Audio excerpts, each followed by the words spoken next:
Hello, everybody.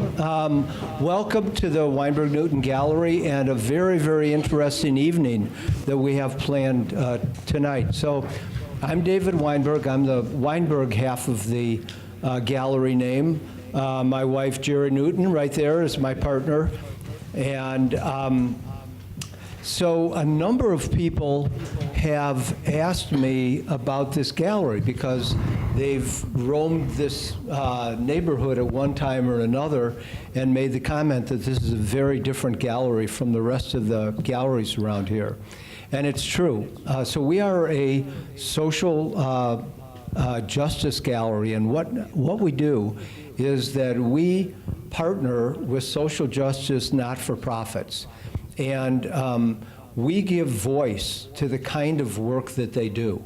We noticed some years ago that many not-for-profit organizations do great work, but they haven't utilized art or the medium of art as a communications piece. And so we are filling that role, and we become the artistic outlet for the organization. We do about 4 major exhibits per year. This one will be up for about 2.5 months. And then during the time that an exhibit is up, we invite the partner to use the space to whatever extent they can. So we've had board meetings, we've had junior board meetings, we've had receptions, we've had previewing of movies, panel discussions, and so they really have utilized it tremendously. And so our partner this time around, of course, is Facing History. And we are so happy to be working with them because my wife and I have supported Facing History and been a part of it for many, many years. And to be able to partner with them and spend a lot of time planning all of this and then working with them. And during the day, they've been having personal development programs. They probably had 30 teachers here today. And it's exciting to see, and we love being a part of it. So I just want to welcome everybody. We're so glad to have you with us tonight. And Maureen, am I turning it over to you? Yes. Okay. Thank you, David.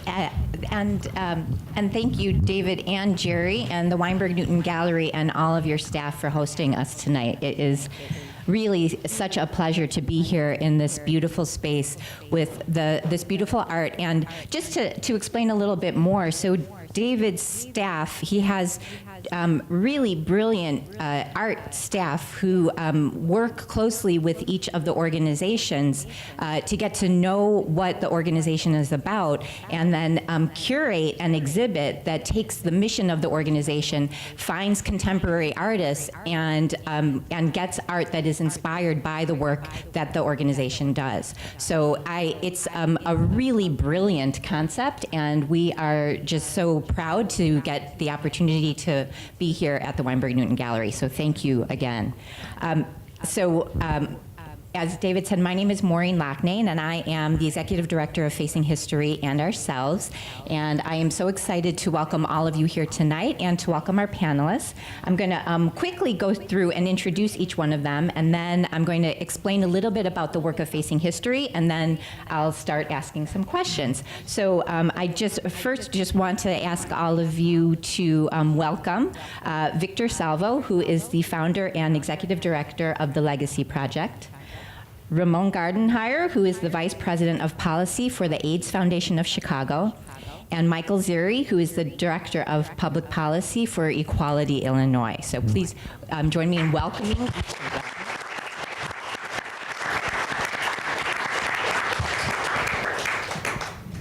So Facing History and Ourselves, as David mentioned, we are an international education organization, and the goal of our work is to engage educators and young people in conversations to help the world come to an end of racism, anti-Semitism, and all forms of bigotry. And we do that by working closely with educators in middle schools and high schools.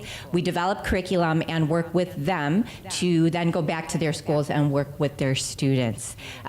Facing history, the way that we work is that we encourage educators to, within their classrooms and within their schools, create environments, create safe spaces where young people can feel free to express their full identities and really get to know what their identities are, really begin to explore who they are, and be in a space that they can really explore that very safely. So today, as David mentioned, we had a full day professional development for educators that really focused in on LGBT history. And it was a really profound and moving day. And again, I just want to say that I think a great deal of the environment that was created had a lot to do with being in this space, being, with this beautiful art and the wallpaper that just creates such a welcoming and warm environment for people. And I think that when Facing History thinks about how do we help teachers to create a safe space, one of the things that we encourage is storytelling as a way to get at people's identities. And so I am quickly going to turn it over to our panelists and ask each one of you, before we get into what your organization does, if you wouldn't mind sharing your story a little bit so that we can bring that into the room as we begin this conversation.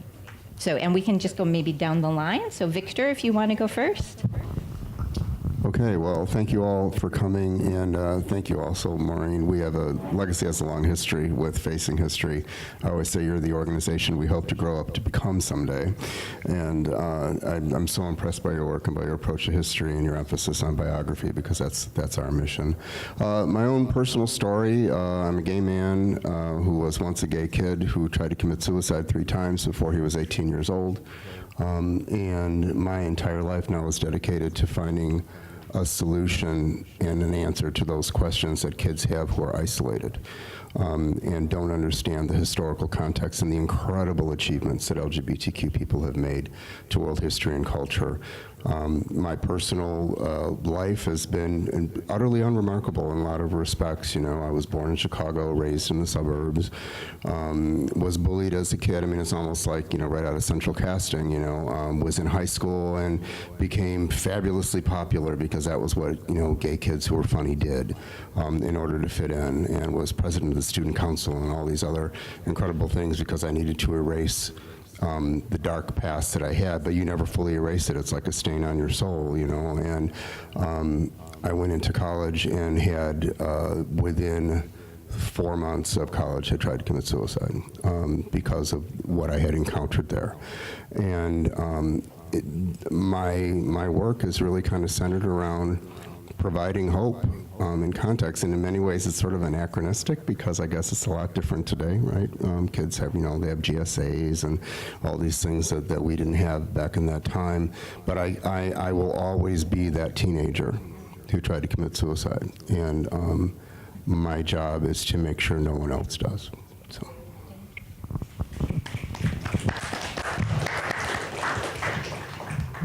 Steal a microphone for you, Victor. I'll pay you later. Maureen, yes, I too want to echo and thank you for the invitation to be here. And Facing History is an amazing organization. The AFC has a long partnership with as well too, and so thank you for the amazing work that you do. In terms of my personal story, I, like Victor, grew up in a small Midwestern town in Michigan, about 10,000 people. And so any of you who are from a small town understands that conformity is not only expected, but it's enforced, sometimes in non-physical ways and sometimes in physical ways. And so as a result of kind of going through those kind of troubled experiences, I too tried to commit suicide at an early age. And also growing up in a very heavily religious family. So my grandmother was a Seventh-day Adventist. Adventist. My grandfather was a Southern Baptist. And so, yeah, that's right, exactly. And so kind of growing up with all that indoctrination, that everything that I knew to be ingrained in my DNA was abhorrent and an abomination, just kind of stayed with me. And it wasn't until I got to college and was able to actually understand that I am who God meant me to be in the way that He created me. And so through that, I was able to find identity and actually lean into a community that welcomed me with open arms. But part of that journey and going to that community, unfortunately, I lost many friends to HIV and AIDS. And so that also led me to do the work that I do today, which is working to ensure that we are living into a world that actually makes new cases of HIV infection far and few in between, and ensuring those who are living with HIV are linked into adequate healthcare services. We have made tremendous gains on that front, but we still have tremendous work to do, particularly in communities of color and youth communities. 80% of new HIV infections in this state are in communities of color, Black and Latino populations. About 40% are amongst youth. And then even particularly more pronounced are among Black youth. So new data has just come out showing that 18-year-old Black gay male who is just engaging in sexual activity has a 1 in 2 chance of becoming HIV positive by the time they are 40 years old. And so we have a lot of work to do, and a lot of that is rooted in stigma. And we have a lot of work to really do to really address the intersectionality of people's experiences.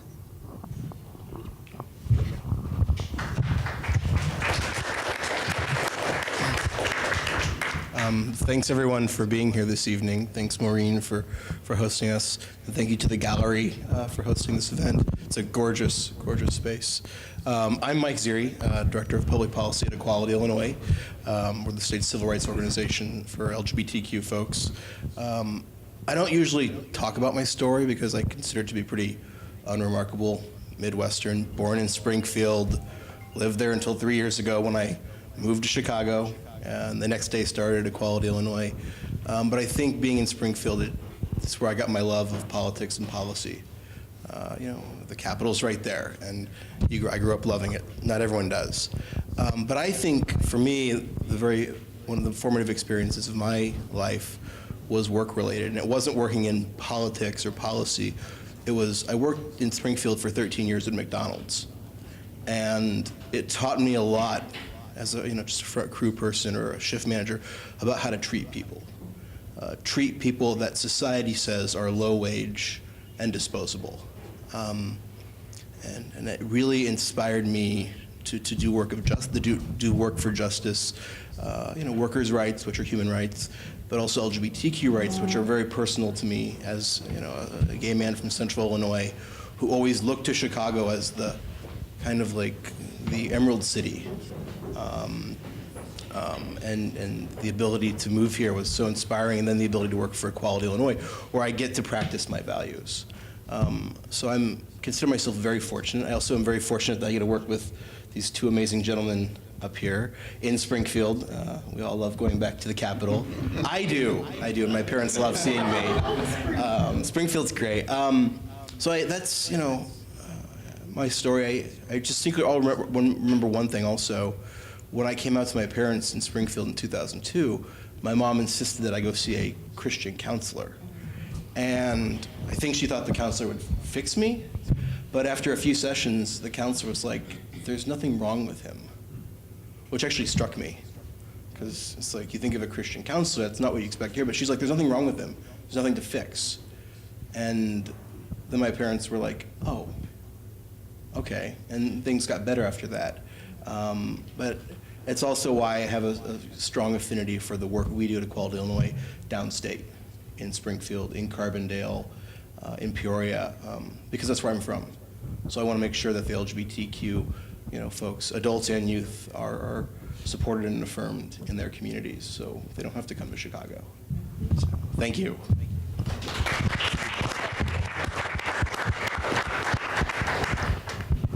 Thank you, and I will take the liberty of sharing a little bit of my personal story as well. So I am Japanese American and grew up on the far northwest side of Chicago. My dad was a Chicago policeman, and my mother he met my mom in Japan and brought her to the United States. And so I grew up and lived there. I went through 12 years of Catholic school and fell in love with my first girlfriend when I was in high school. So all girls Catholic high school, and it was absolutely frowned upon, and it was really challenging. I mean, we didn't come out to even our closest friends. No one knew. And I have to say that one of the things that I think really saved me is that I had two teachers at my high school who were theology teachers, and we never spoke about it. We never spoke about it because understandably their jobs would have been at risk and we would have been at risk. And yet they made it clear to my girlfriend Mary at the time that they were actually a couple.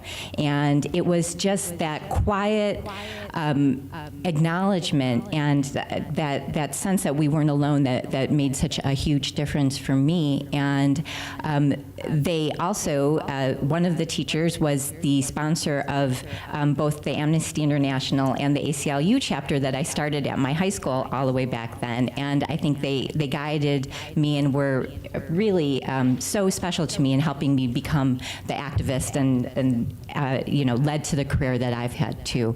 And I am so happy that we have had this opportunity to share these stories, because I think that the theme for our evening tonight is how sharing LGBT history can be empowering to young people today. And I think that I would love now for each of our panelists to kind of talk about how their work directly reflects that and how important they see that, the sharing of these histories, the sharing of these stories, to helping young people today feel empowered and become civically engaged. So since Victor went first this time, why don't we start with Ramon this time? So Mike, you're up next time. Oh, easy question. I think actually the genesis for this answer actually starts in a conversation that me and Victor were having when we first got here about an hour ago.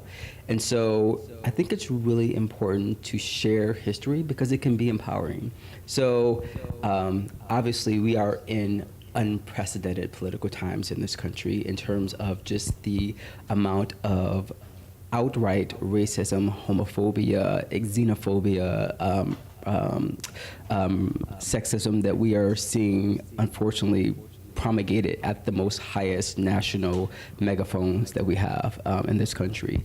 And it is at times, I'll speak for someone who works in policy, it can be overwhelming and daunting sometimes just to wake up in the morning and to have to put on a suit of armor to know, okay, like I'm about to go to do battle with forces of, my words, forces of darkness. But I am able to do that from a place of privilege because those were those before me who made it possible for me to be able to go to an organization like the AIDS Foundation of Chicago and do that work. There were people who literally, their very existence was criminalized by who they were. And they rose up to fight against that oppression. They rose up to ensure that there were equality of noise and legacy projects to ensure that our voices would never be squashed and diminished and dimmed in that way again. And so I now take it as a badge of honor, knowing that rooted in the DNA of the HIV movement was activism and protest and a very vocal, hell no, you would not marginalize us anymore. And so I think it's important to recognize that history and that past. If nothing else, than to know that this too shall pass and that we have the power embedded in our movement and in who we are as a community to really get past this very dark, tumultuous time that we're currently in. I don't know what to say after that. I can speak. I want to speak to the power of stories at the very, the policy level and working on legislation. Stories are so important. Your experience cannot be denied by anyone else because it is yours. It is your lived experience. So if you get asked by me or Ramon or Victor, and you probably will, to go talk to a legislator, there is great power in your story and in moving people. And we've seen that. I've seen that. There's a bill last year that modernized the state's birth certificate law. And there's a young trans man, you know who you are, who he lived in Springfield at the time, met with his Republican state representative twice, and she voted for the bill. And we chatted with her afterwards, and she said, if not for this young man telling his story to me, I would not have understood what this bill was about, and I probably wouldn't have voted for it. But the sharing of the story, sitting down, taking the time, and not everyone can be that, because it's also a vulnerable position to be sharing a very personal story, but it moves people. Another story, when marriage equality happened at the Supreme Court 3 years ago, it was a lifetime ago, and a lot of joyfulness ago, a reporter called and said, boy, that progress sure happened quick. What do you think moved that so quickly? And it's like, well, hang on now. It didn't happen quick because you only saw the headlines, but you didn't see the folks who, for 20, 30 years, like Ramon was talking about, who were resisting, who were fighting just to be acknowledged as people, who were coming out to their brothers, their sisters, their family members, their friends, and slowly, as President Obama said, evolving minds. That isn't as perceptible as a headline in a newspaper. But that's where change happens. It's, you hear the cliche phrase, changing hearts and minds. That's where it is. Law is only the foundation for change. It's an important foundation for change, but passing a law and then working to change hearts and minds, they're two sides of the same coin that have to happen for progress. And it all comes down to people sharing stories with a policymaker or with just your friends and your family as to why something's important. So there is great power in your personal experience. Guess it's my turn. Well, Legacy, for those of you who don't know, we commit our time to researching and celebrating and finding ways to promote LGBT contributions to world history and culture. If you've been on North Halsted Street, perhaps you've noticed the bronze memorials that are attached to the rainbow pylons. There are currently 38, soon to be 40, bronze memorials that recognize those contributions with people as varied as Jane Addams and James Baldwin and Bayard Rustin and Sally Ride and a whole host of others. We work directly with bullied youth who come in high school groups, typically GSAs, to tour our installation and learn firsthand an aspect of history that they did not know was missing. They learn about someone like, mentioned Jane Addams. You talk about Jane Addams as one of the most lionized women in U.S. history. And the fact that she was a lesbian, of course, is conveniently left out. And I can't begin to explain to you the impact that has on kids. To hear that, and especially if they're interested in doing social justice work. Our attitude has always been, we are not seeking to change their biographies, we're just looking to put back into it the sentence that somebody thought was important enough to leave out. Because these kids deserve to have role models too. And whether it's Jane Addams or Alan Turing or Cole Porter or just a whole host of people that we have, it's an important message. And if I could share one anecdote, it's really one of my favorites. A young Puerto Rican teenager was on a tour with us, and we got to Dr. Antonia Pantoja. If anyone here is Puerto Rican, perhaps you know who Dr. Pantoja was. She was the founder of a number of critical organizations for Puerto Ricans, especially Aspira, which has a chapter in many cities, including Chicago. There's an Antonia Pantoja High School in Chicago. She was inducted in 2012 to the Legacy Walk. And we got to that part of the tour, and and I explained her story, and she had come out in her memoir and all that. And it wasn't until after the tour was over with and we kind of gathered at Center and Halstead to do sort of our post-tour wrap. And this kid said, well, my girlfriend, she's a lesbian, and me, I'm bisexual, and when my two dads find out that Pantoja was a lesbian, they're gonna freak. I was like, there were so many things in that sentence that I didn't understand. I was like, what? And it was just the fact that he had two dads who were both Puerto Rican, and that was like the minor part of the story, was just the revelation that connection between different cultures had.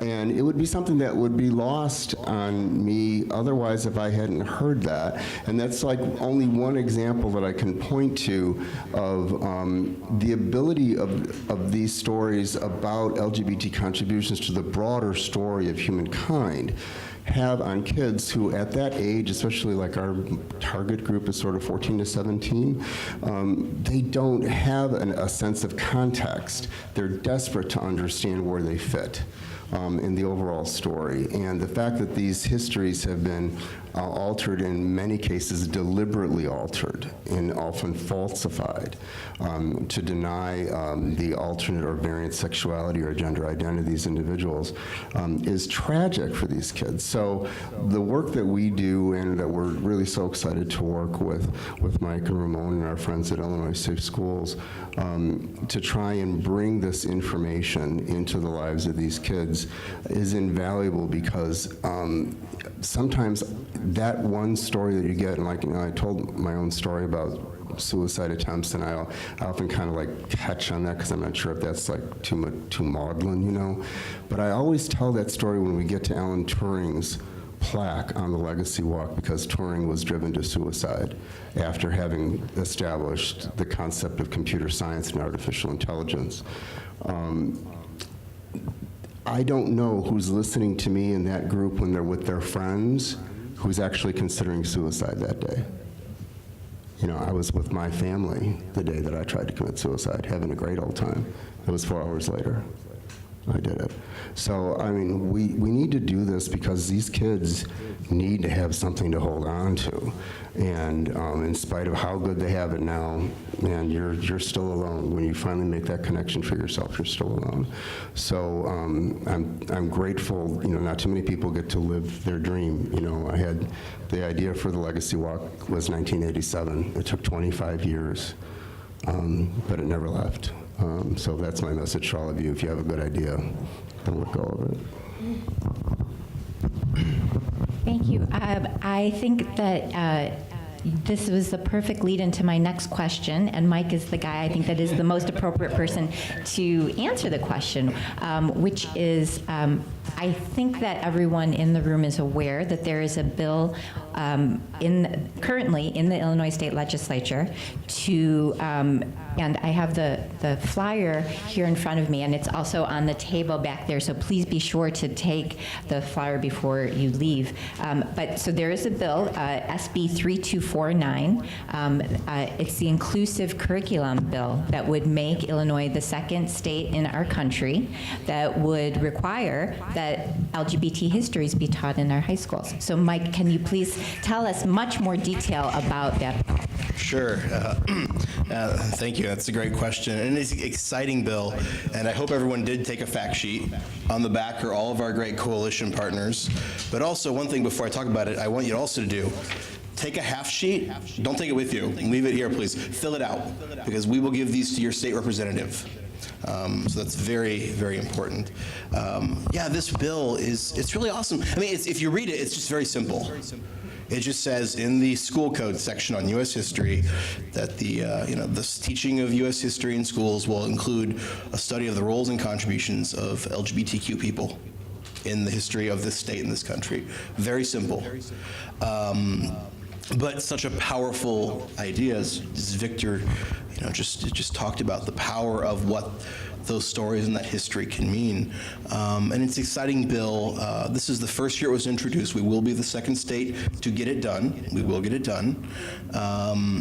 I'm sure everyone can probably guess who the first state was. But we will be the second state.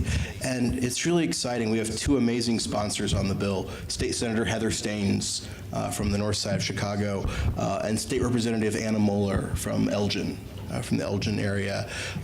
Both two fantastic sponsors, and proud to say that in May the bill passed the Illinois State Senate 34-18, bipartisan support.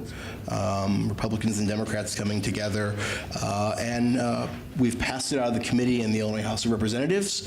We have bipartisan support in the Illinois House, and he may not want me to give him a shout out, but our Republican co-sponsor is actually here tonight. State Rep Steve Anderson from Batavia and Geneva is back there. And he's working with us to get more Republican support and to bring the bill up for a vote later this year when the General Assembly returns for veto session. And this bill has just been so fun. And I think it's been fun because it's, like Victor was talking about, Ramon, the aha moment of Jane Addams, really? Or, Bayard Rustin, Walt Whitman. I'm talking to legislators about these individuals, and it's like, wow, really? It's like, yeah, this is the history we're talking about. It's a history powerful for LGBTQ students because they will see themselves in what they're taught. And it's powerful for non-LGBTQ students because they will continue to see that history has been made and society has been built by a very diverse group of people. And I frankly think that lesson is probably more important now than in a long time, considering the national political mood. And this bill really came out of the work of the Legacy Project, and also as we went around the state, I mentioned all the downstate communities, we heard from students and teachers, parents, that they did not see themselves in the curriculum that they were taught. They did not see, you do not learn about LGBTQ contributions in history in the vast majority of schools in the state of Illinois. And that's a problem because we all look for role models. I did, and lucky for me in my 20s, I found Harvey Milk, which really meshed with my political interests. But what if there's a young LGBTQ student in high school or middle school who wants to be a scientist? And how would learning about Sally Ride impact them to know that they too can go to outer space? And they too can do all these cool things that Sally Ride did or Jane Addams. So that's the impetus for this bill. It's just been a really exciting ride so far. And I'll say that for a lot of LGBTQ legislation, they usually take one or more than 1 year to pass. In fact, a lot of bills in Springfield take more than 1 year to pass. It's not uncommon. We have made tremendous progress on this bill in the first year, and it's because of the support of legislators, yes, and the work we do, but also the folks in the communities across the state who are writing letters to the editor, who are meeting with their legislators, who are telling their own stories, because history isn't just the history of famous people. It's the history that you all make every day as well, living your lives. And that's what has been so exciting about this bill. And I'll probably stop talking now, or else I can go on forever and ever and ever and ever, because I love policy and I love legislation. So I'm going to stop there. There'll be plenty of time to talk more about this. But please, fill out your state rep sheets and do not leave without giving those to me. Thank you. So, as kind of a follow-up question, I would love to hear from Ramon and Victor. How do you think the passage of this bill will impact your work and your organizations?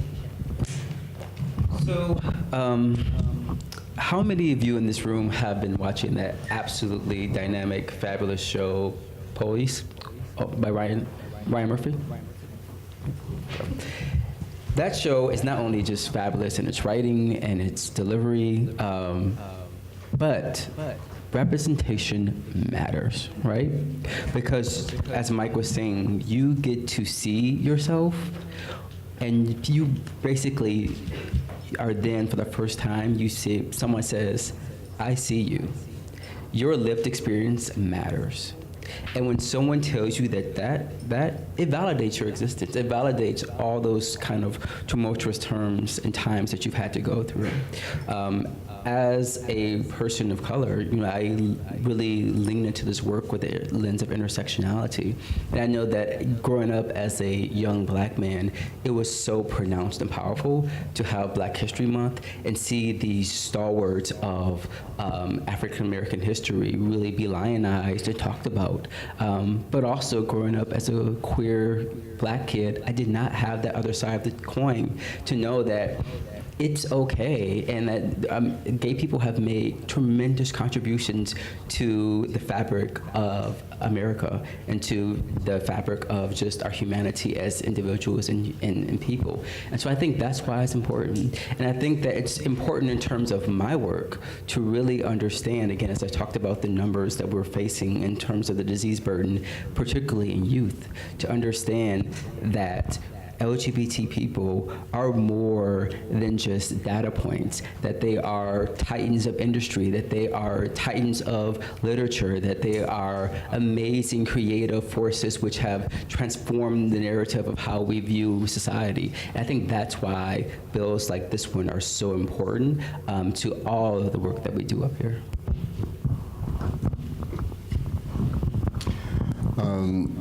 I agree emphatically.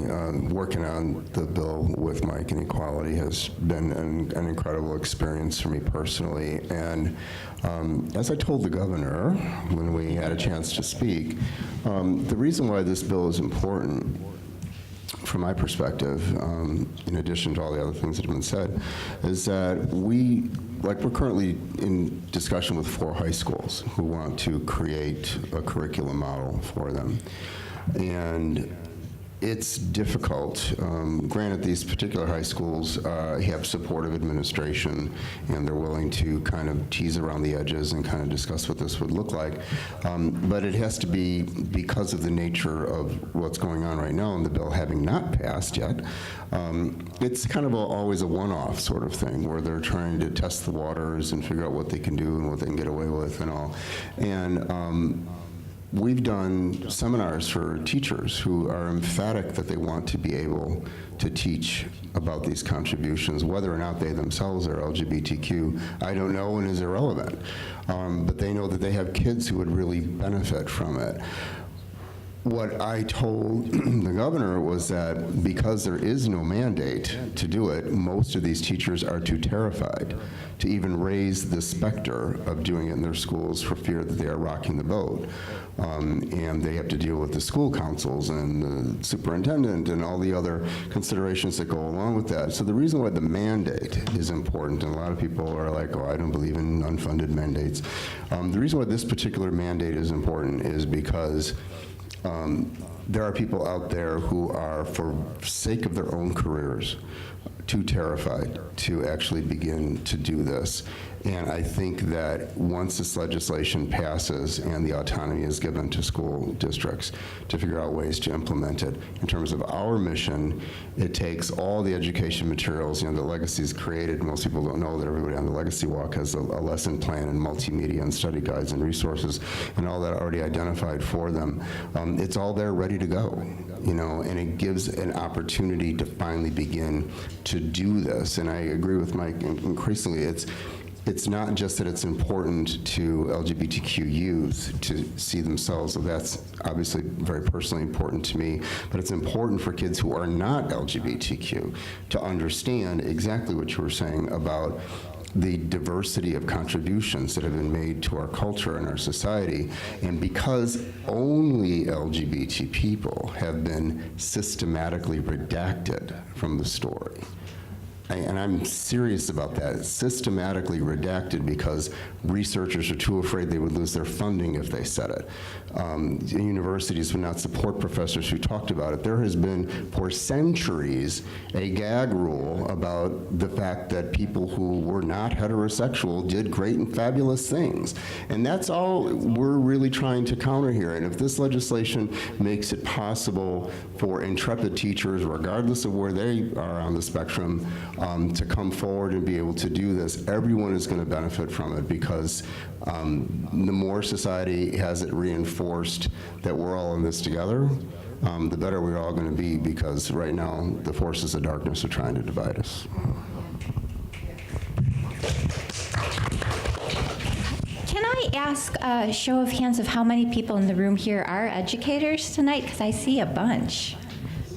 This is wonderful, so great. And as I said, we did a professional development today here in this space on LGBT history. And I think one of the things, to your point, Victor, that I was so happy about the teachers that we had here today is that we did have, and since our organization's name is Facing History and Ourselves, we tend to get a lot of history, social science teachers. But today we also had a math teacher, we had a drama teacher, we had a special ed teacher who shared a really powerful story. And I think that also that, to me, is one of the really beautiful things about this bill, is that it really is bringing into the light so many of these people who have been erased. And so again, Mike, I am so grateful to EI for coming up with this bill and pushing it through Springfield, and so proud that that we can offer you guys this space. I would love to turn it over to the audience, and I am really so pleased that there are so many educators in the room. So if anyone has any questions, I would love for to share them now. Questions? Yes, go ahead. Hi, my name is Andrew. I'm a high school English teacher at Rebels High School. We teach American Studies, so it's a combination of U.S. history and American literature. Well, you had said that a lot of teachers are terrified. I would say maybe it's a little extreme, but I'm definitely scared because I just don't know much about it. I'm sad I missed the professional development today. I wasn't sure aware that happened. But I guess my biggest question from the English side is, like, what literature would be accessible to students? Not necessarily novels, but excerpts from novels, or is there any resources that come to mind of like texts that have worked with kids in the high school classroom that they enjoy to teach some elements of?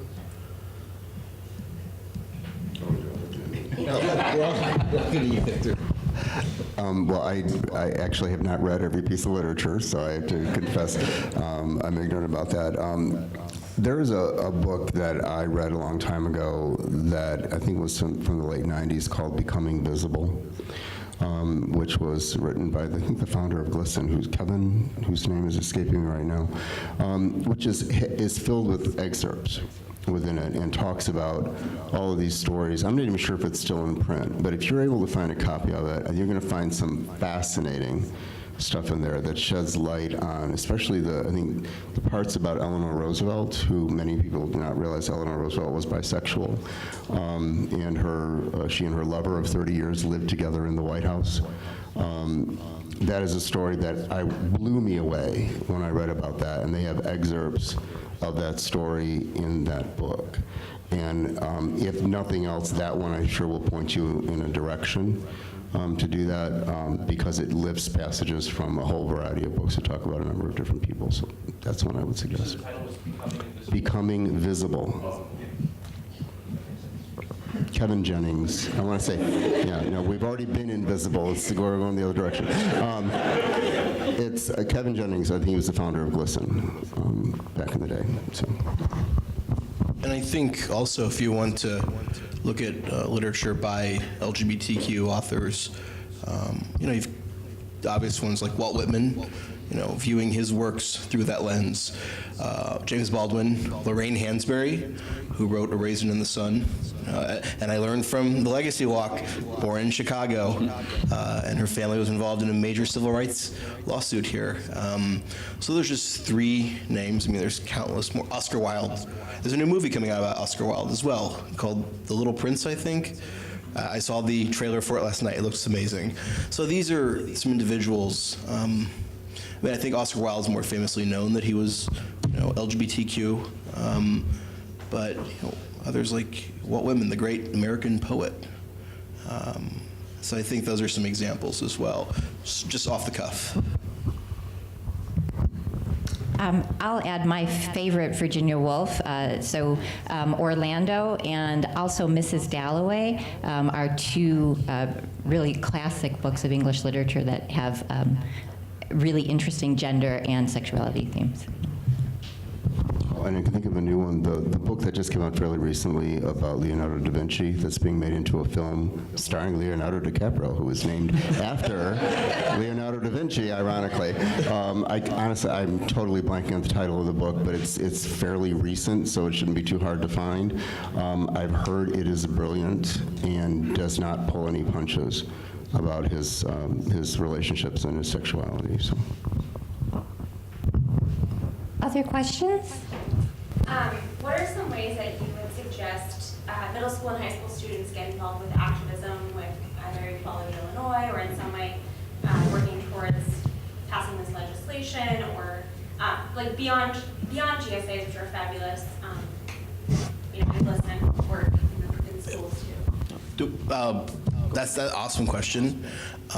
And I will say it's awesome because on the birth certificate bill I mentioned and the curriculum bill, I have seen firsthand the power of youth advocating for themselves and for their peers. And in many cases, since this legislation will take a little time to implement, advocating for future students as well. And that's just really awesome. You mentioned GSAs. GSAs can be powerful vehicles for advocacy, particularly if you can get a GSA to visit with the legislator. And I've seen that, and I'm working with a downstate GSA and advocacy groups right now to set up a meeting in September to talk about this bill. Another way that Equality Illinois has is we have a community advisory group, which we have the application period open right now. So if you know an amazing student who loves policy, that's really the only requirement. You've got to like policy. It's not a requirement, but if you don't like policy, you're probably not going to have much fun. That could be a good way to engage in policy work and to get a bite at that apple. But I do think GSAs are powerful. So I teach middle schoolers. There's no age. There's no age for our advisory group. 13, and they're very interested in law and policy. So that would be cool. They're our future, and I love that. So I see that was me when I was 12 and 13. So, but those are some suggestions just off the cuff for myself. I know Ramon probably has some. No, I think it's also really important too, and I think I echo everything that Mike said too, but it's also really important, particularly I think at the age that you're working with, to understand that there are different tiers of advocacy, right? And so that advocacy basically boils down to self-agency, to want to be an incubator for change. And so that can really start as localized as saying, you know what, I see this amazing story about this great bill that just passed in Springfield, and I'm going to share that on my social media because I'm going to filter that to a network of individuals who may not be plugged into this a really amazing piece of legislation. That is advocacy, because what you're doing is you're helping change the narrative about a certain topic or piece of legislation. So that's one point of entry. There's things of joining organizations like Mike, AOC, Legacy Fund Project. There are tons of different ways of entry into advocacy. And I think that's really important to kind of let youth know that, writing a letter is advocacy. Making a phone call is, advocacy. Going to, talk to your principal about making sure that there's inclusion of LGBT people in the curriculum is advocacy. It happens in so many different forms, right? Also, advocacy too is also, it's really important too, if particularly in terms of youth and bullying, as we all know that LGBT youth are disproportionately bullied, which oftentimes leads to attempts of suicide, as we talked about earlier. Standing up for someone's dignity and saying that is not okay is also advocacy, because again, you're changing the paradigm and the way that people are viewed. And I would encourage you to bring your students to take a tour of the Legacy Walk, which will conclude with you being given the form that Mike Ziri is pushing tonight for them to fill out for their legislators, and we will get them directly engaged in the process. And trust me, that's the moment when you're striking when the iron is hot, after they've learned about Jane Addams. So. Okay, there's two questions. So why don't we go with you, and then the woman in the scripture, and then... I just want to, as a former youth advocate, and still a youth advocate because I'm still pretty young, I want to offer an additional resource for middle schoolers and high schoolers, Illinois State Schools Alliance is absolutely fantastic. How I got my start, gained a lot of my skills through them. They have an annual 5-day sleepaway camp in Northern Illinois called Action Camp. It is incredible. It is empowering, and it is full of really awesome and radical 12 to 18-year-old LGBT youth. And I would fully recommend it to any kid that is like LGBT or not, any kind of ally or anyone, to go and attend it, because it is empowering and incredibly helpful for bringing skills back to your local community. That's all I wanted to say. Thank you. So I'm 16, currently a rising junior, and I had a lot of experience teaching my classmates gay history, which, you know, is great, but it requires me to out myself. Even if I do have a really supportive teacher, a really great teacher, they may or may not know about the content, and theoretically, if they did know about the content, they may or may not be as supportive. How do we ensure like a safe, quality, consistent education, regardless of content, but just in demeanor, in making sure everything that stays in the classroom, or everything that happens in the classroom stays in the classroom, making sure no one gets bullied? How do we ensure that that happens, regardless of curriculum?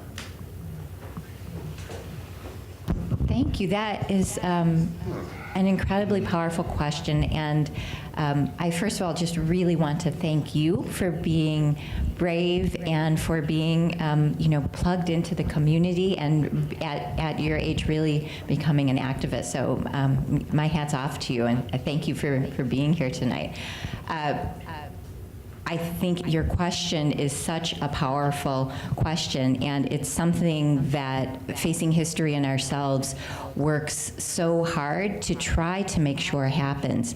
So we work with educators to try and train them by example, to show them how important it is to create safe spaces in their classroom so that everyone feels comfortable sharing about themselves and sharing about difficult histories in the world.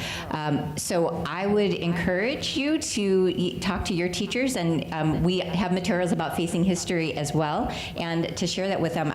I will share that Facing History is really excited that starting this fall, we are partnering with Chicago Public Schools, and we will be training all 8th, 9th, and 10th grade social science teachers on Facing History curriculum. And part of that is helping teachers create safe spaces in their classrooms, contracting with their students in their classrooms about what a safe space for those particular kids looks like.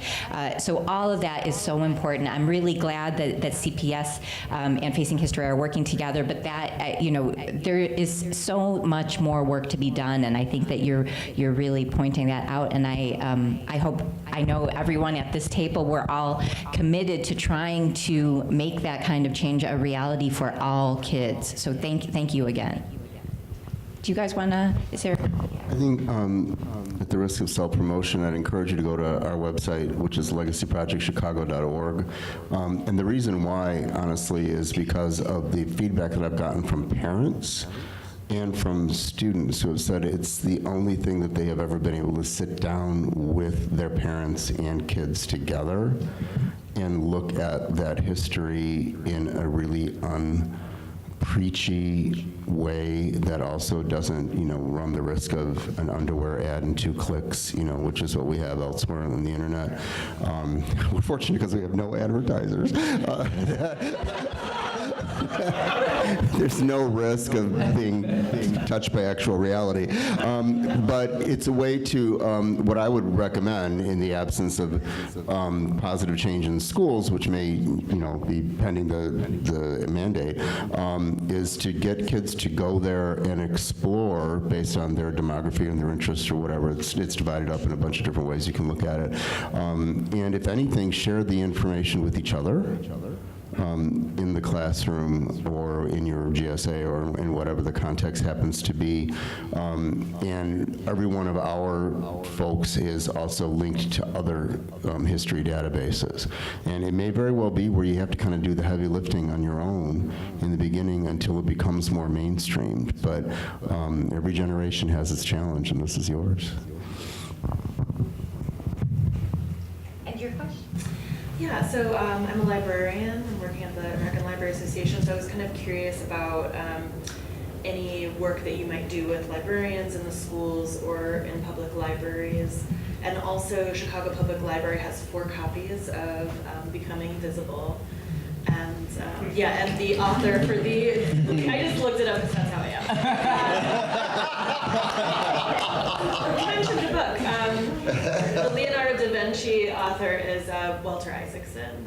So, and I think the movie is just going to be called Leonardo da Vinci. So, but I'm curious about your involvement in with information professionals, or like how you do your research, if you work with archivists or anything like that. I'm curious about professional development possibilities of that. So for Facing History, our professional development is open to all educators, and we often have librarians participate in the PD. So we would love to have you. My program director, Denise Geld, is here in the corner. So afterwards, please introduce yourself, because I know she would love to speak with you.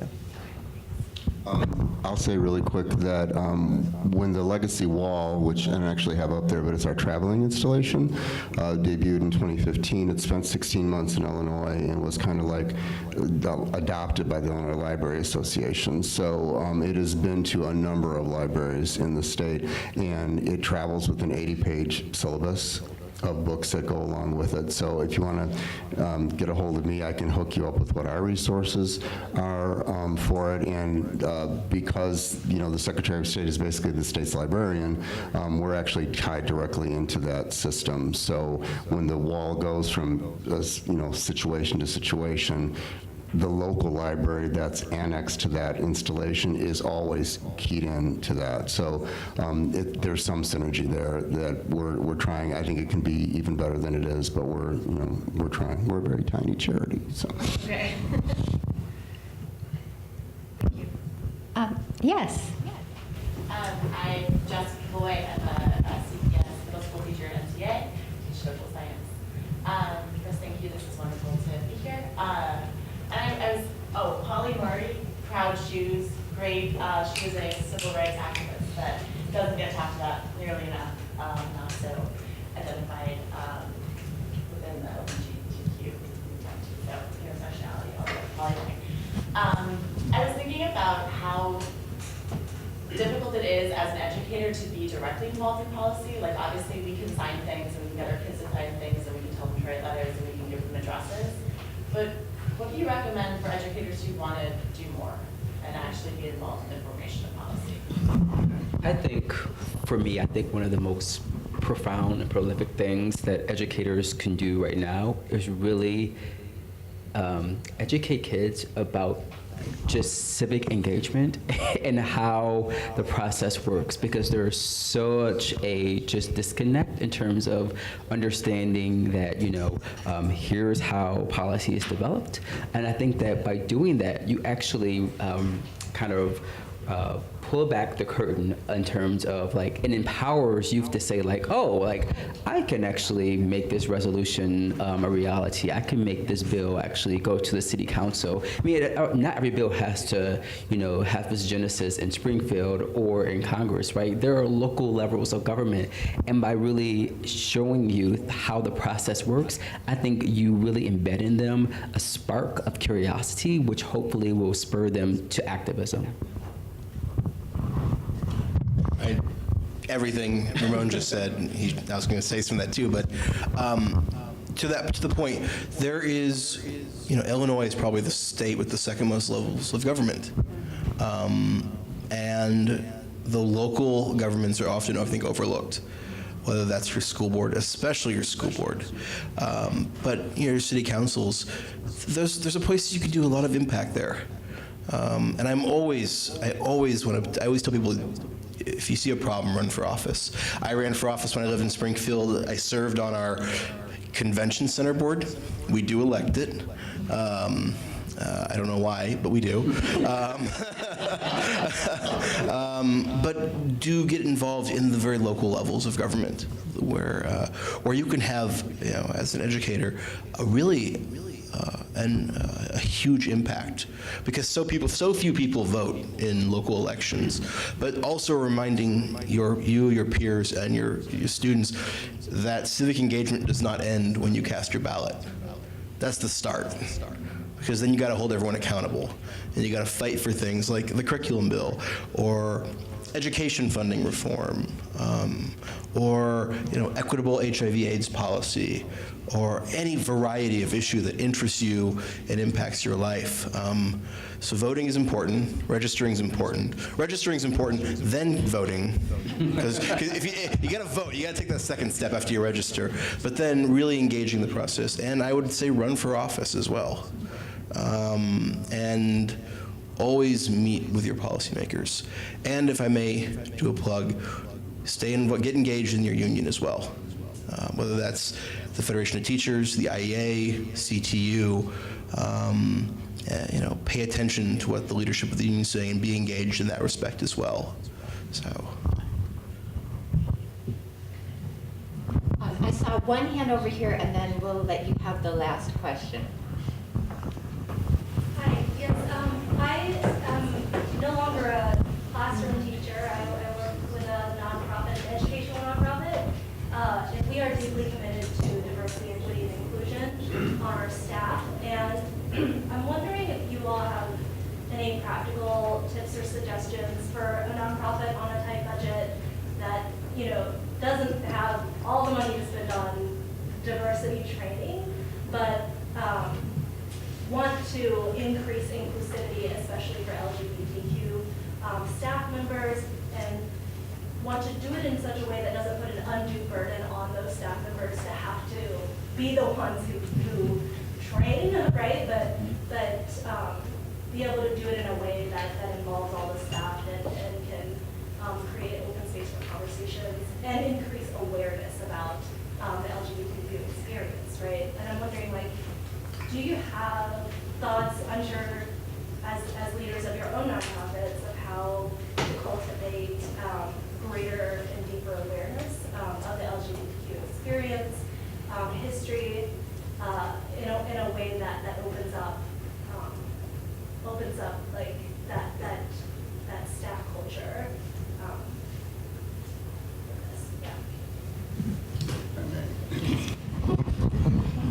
We do programming for workplaces, so we could come out and talk to your staff and do kind of an overview and pretty much hit all of the points that you just talked about. So if you come up to me afterwards, I'll give you my card and just let us know. It's not very expensive, and it's usually pretty entertaining. And it's an interesting way to get people from any kind of background engaged, because our history is everybody's history. So everybody we talk about comes from every place. So anyone, wherever they come from or whatever kind of person they are, will find themselves reflected in an LGBT story in our presentation. And that's the connection to that commonality at the historical level tends to open a lot of doors and start a lot of conversations. And generally speaking, it's a pretty good bang for your buck. So let me know. One thing I'll add to that too. So I think it's really important, and it sounds like you guys are already doing this, is really setting a tone and cultivating a culture of inclusivity and openness at your organization. It sounds like you're already starting to do that, so I applaud you guys for that. In terms of kind of practical things you could do, I mean, some of them are very micro, to doing like lunch and learns, really, where you just create the venue for organizations like ours to come in and talk about the work that we're doing. To macro, to engaging in trainings with like organizations like Victor. I think there's a number of really important things to do. There's also, one of the things that at the AIDS Foundation that we started to do is really be more intentional about being affirmative about where we stand on positions. So for instance, we recently, the past 2 years, have started hanging flyers like Black Lives Matter. We intuitively know that as an organization, but when you actually put it up on the wall, it is pronounced for every visitor who walks into your door where your principles lie. And things like that, I think, are not only powerful for your staff, but for anybody who's in your orbit.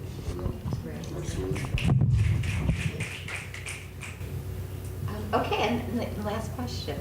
Can you talk about how in the curriculum and lesson plans you're putting together, you're incorporating the social history of LGBT people who were not famous, or geniuses, or people who had extraordinary talents, and anything you know from research or otherwise about the value of hearing those stories for a kid who's looking for something to latch onto, in addition to the stories of the famous people.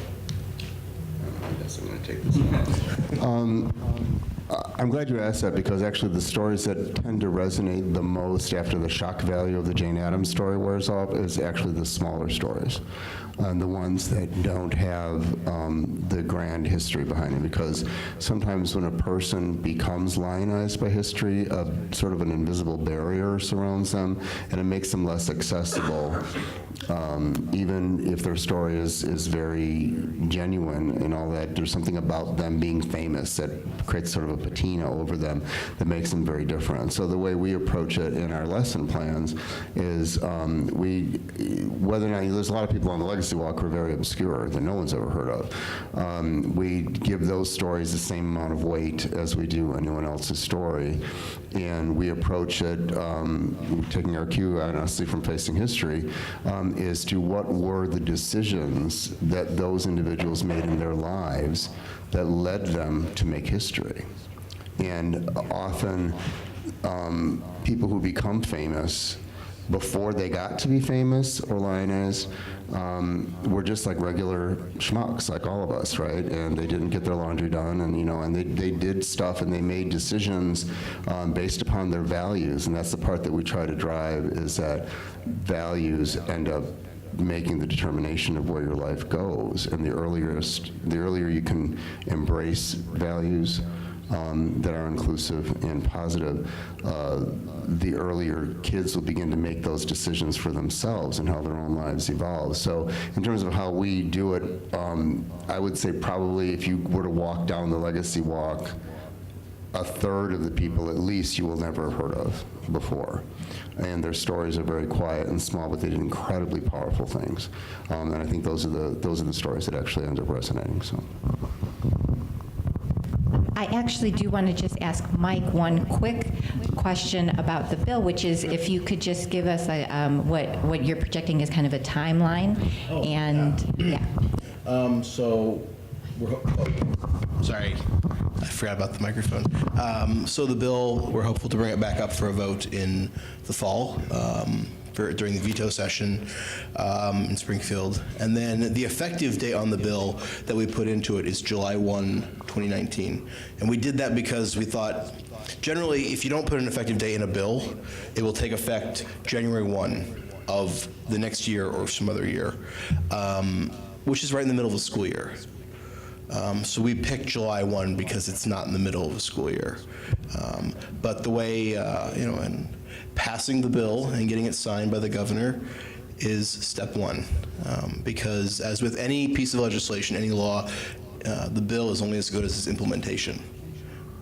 And we've seen tons of laws passed that have terrible implementation. So I think that's going to be really a strong role played by the Legacy Project and many other partners to work with the State Board of Education and to work with school districts, because the way our school code is written in Illinois, school districts develop, the state sets the standard. Like I say, the 35,000-foot view. These are the priorities of what should be taught. The school code already includes, students should be taught Black history, women's history, the history of people with disabilities, the history of different immigrant communities, and hopeful then to have LGBTQ contributions added to that. The school districts are where the curriculum is implemented. And maybe Victor, because you've worked with some school districts, you could talk best to the development of curriculum and standards. I will say the bill may go into effect January 1, but that's just the start date. California did this a few years ago, and it took them several years to get up and going. And we do want to make sure this gets done right. So that's very important. And sometimes to get something done right takes time, especially when you're talking about policy and implementation of a law. I don't know if anyone else wanted to comment on the curriculum piece. Just real quick. And I really do want to congratulate Mike in the way the bill was actually written, because where California sort of shot itself in the foot was that it required the complete creation of new textbooks in order to do it, and it took 4 years between the passage of the law and the actual implementation of the first classes because of how long it took to actually, there were no teaching tools to do that. So in Illinois, the requirement, correct me if I'm wrong, is that when time comes to buy new textbooks for Illinois, they must be affirming and inclusive. But they're not required to buy them at the outset, which means that we'll probably use supplemental tools and things like that that Legacy will help provide and shape going forward. So I think that was a brilliant stroke, because it took the poison pill part of the mandate out of it, because nothing was really required. You know, and to the other question about implementation at the school level, various schools are looking at it in different ways. Some just want a straight-on sort of LGBT history course, you know, which invariably ends up dealing with the history of the movement, which we're all in favor of course. Our movement is interesting, it's fascinating, it's a very courageous story, but it's also only 3% of our history. Our interest largely focuses on our roles in all of history. So I advocate for a supplemental inclusion of where people like us fit into World War II and fit into social justice and fit into the civil rights movement. And that there would be a way to integrate those stories, as you would anyone else's stories, into that. There are some that want to do a comparative history of the Black Civil Rights Movement and the LGBT Civil Rights Movement, an analysis, like, you know, person for person, milestone for milestone, which is also, I think, a very fascinating way to do it. The point is, every school is interested in doing it a different way, and the bill actually allows schools to have that flexibility to do that, which is fantastic. And then, you know, as it evolves, hopefully we'll always be there to help lend some information. So. Thank you, guys. So I want to thank all of you for coming out tonight, and I would love if you would join me in thanking our wonderful and knowledgeable and just wonderfully compassionate guest speakers tonight. Thank you.